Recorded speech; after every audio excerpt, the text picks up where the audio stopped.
¿quién ha leído sobre esta macrobacteria de 1 centímetro? O sea, Yo he leído, sí, pero... Yo he Y leído Alberto también. Si quieres, te La lo cuento madre de breve. todas las bacterias. venga.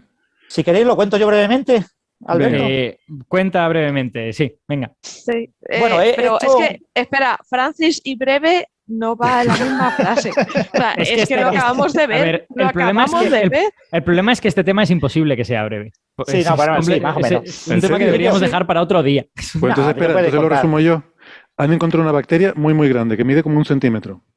Sí. Ya está. No, bueno, ¿Algo más? el tema es, la gente cuando piensa en bacteria piensa en microorganismos. Y microorganismo significa organismo micrométrico. Piensa en objetos micrométricos, ¿no? Entonces, el tamaño típico de una bacteria son 2 micras, 2 micrómetros. Pero, desafortunadamente, para la gente que piensa eso, durante mucho tiempo se han estado descubriendo bacterias mucho más grandes, pero mucho más grandes, ¿no? Entonces, la bacteria que tenía el récord en 1990 era una bacteria que tenía 600 micrómetros, es decir, 0,6 milímetros en 1990. Y una bacteria que era Epulopicium fischelsoni, que se encontró en el intestino de un pez del Mar Rojo. Y es una bacteria bastante grande, con 0,6 milímetros. En aquel momento, se descubrió en 1985, se dijo en prensa, en medios, que era una bacteria que se veía a simple vista. Estamos hablando de 1985, ¿vale? Porque ese tamaño se puede ver a simple vista, vamos, Bueno, dependerá del color y tal, pero... es complicado. Los epulos, ¿no? Los epulopicium, estos, son bacterias grandes y como son grandes tienen orgánulos, tienen pequeñas regiones en su interior, en su citoplasma, en las que hay una especie de membrana que recubre ciertos elementos, ¿no? Entonces, son además protistas, son procariotas, son sin núcleo, no son eucariotas. Y evolutivamente no tienen nada que ver con la transición entre procariotas y eucariotas. Son evolución convergente, diferentes ramas evolutivas acaban obteniendo soluciones parecidas. Es que esto que acabas de decir, Francis, era como otro de los tabúes, ¿no? En plan, bacterias y arqueas no pueden tener orgánulos dentro, tienen que ser como una especie de magma de cosas todas mezcladas y ya está. Y resulta pues que estos organismos más grandes pues sí que tienen algún tipo de compartimentalización. Tienen cositas. Porque son muy grandes, ¿no? Entonces, claro, esta bacteria tuvo el récord desde el 85 hasta el 97. En el 97 fue sustituida por una que se publicó en Science en el 99, que es una tiomargarita, ¿no? Tiomargarita, tío viene de azufre, y margarita viene de perla. Es perla en latín. Son unas bacterias que son como tubulares, como un tubo, y es un tubo que parece un collar de cuentas, ¿no? Parece un collar de perlas, ¿no? Porque el tubo tiene regiones donde no llega a colapsar completamente, se hunde un poquito, después tiene como si fueran como pequeños segmentos, ¿no? Estas tiomargaritas namibiensis, que se observaron en unos sedimentos oceánicos en Namibia, pues resulta que alcanzaban hasta 750 micrómetros, es decir, 0,75 milímetros, eran un poquito más grandes, ¿no? Entonces, en esta familia, la de las tiomargaritas, se ha estado buscando a ver si había alguno más grande, alguna bacteria un poquito más grande.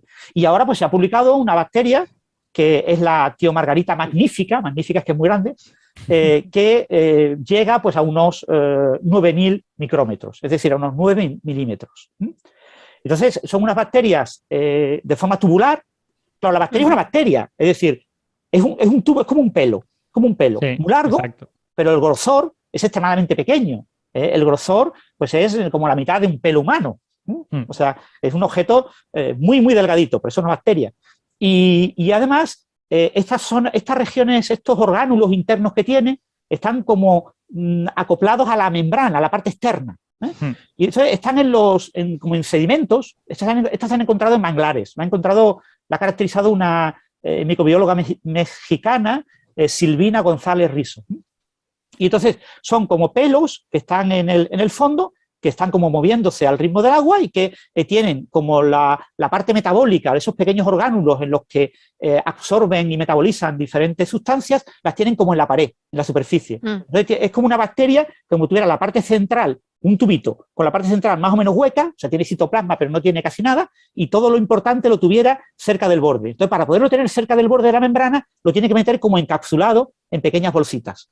Eso que acabas de decir, Francis, es particularmente relevante porque uno de los motivos clásicos por los que se dice que las bacterias no pueden ser muy grandes es porque no tienen mecanismos de transporte. Nuestras células tienen mecanismos de transporte súper sofisticados. Tienen como vías que recorren toda la célula y proteínas que van andando por esa célula y que llevan las cosas de un sitio a otro. Las bacterias no tienen ese tipo de cosas. Entonces, siempre se ha dicho que algo que limita el tamaño de la bacteria es la distancia a la que pueden difundir simplemente por movimiento aleatorio las sustancias. Entonces, el hecho de que tú cojas una bacteria muy grande, pero limites todo el citoplasma a un espacio que es más o menos del tamaño de una bacteria pequeña, pues de nuevo te recupera esos mecanismos de difusión y hace que la bacteria pueda existir, ¿no? Sin necesidad de tener un mecanismo de transporte. Exactamente.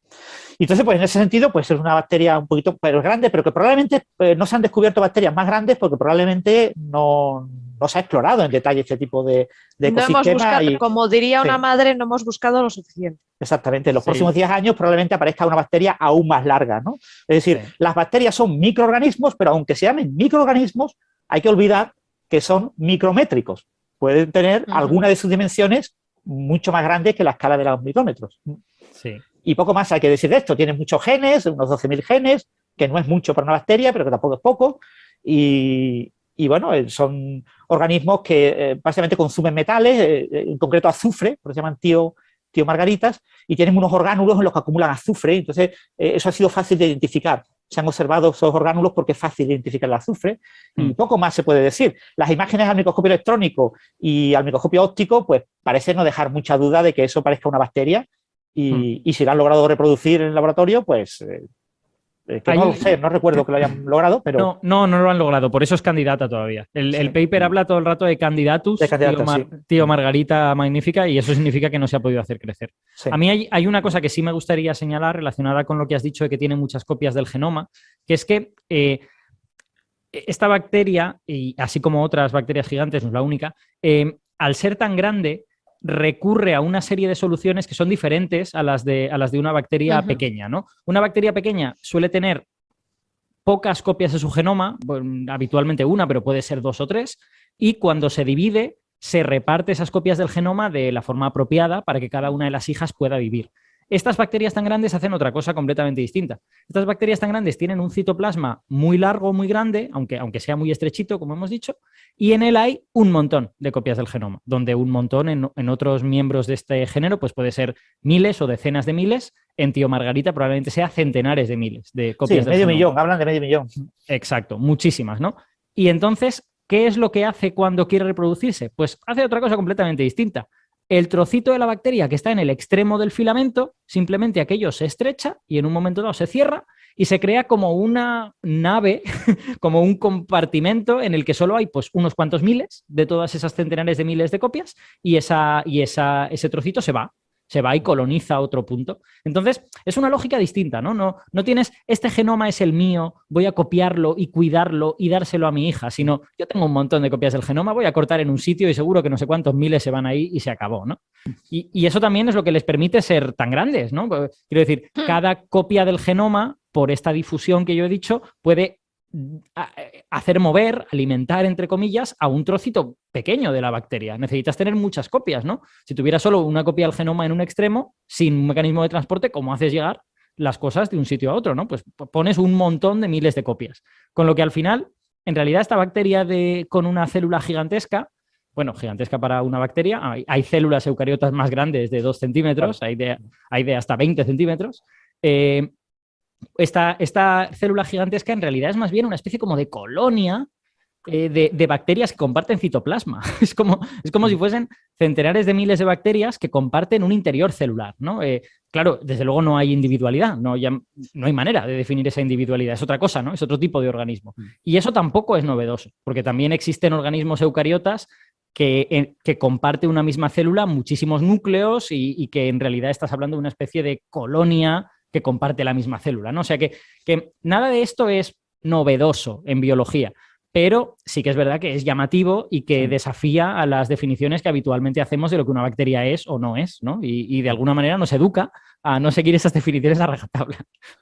Sí, y a incorporarlas en los libros de texto o los profesores de biología que incorporan ese tipo de ideas, ¿no? Exacto. Estas bacterias tienen el ADN, lo tienen como metido en unos pequeños orgánulos que llaman pepins. Sí. Y bueno, claro, cuando se reparten, se rompen, como ha dicho, se dividen en dos, como ha dicho Alberto, pues se reparten los pepinos entre las dos células. Pero no hay, digamos, no hay ningún mecanismo inteligente para repartirlo. Sí. Tú sabes que la célula es súper grande, que hay centenares de miles de los pepinos estos, bueno, pues unos cuantos miles ya se irán cuando yo corte por donde me apetezca, ¿no? O sea que, quiero decir, es básicamente como coger una colonia muy grande y hacer una subcolonia pequeñita y decirle, Ale, funda otra ciudad, que aquí ya no cabes. O sea, se acaba de descubrir la bacteria. Todo esto se deduce de lo que se ve morfológicamente en esos filamentos. No podemos garantizar que sea así su ciclo de vida, pero todo indica que más o menos por ahí van los tiros, ¿no? Y de hecho, es gracioso que se ven incluso en el propio genoma.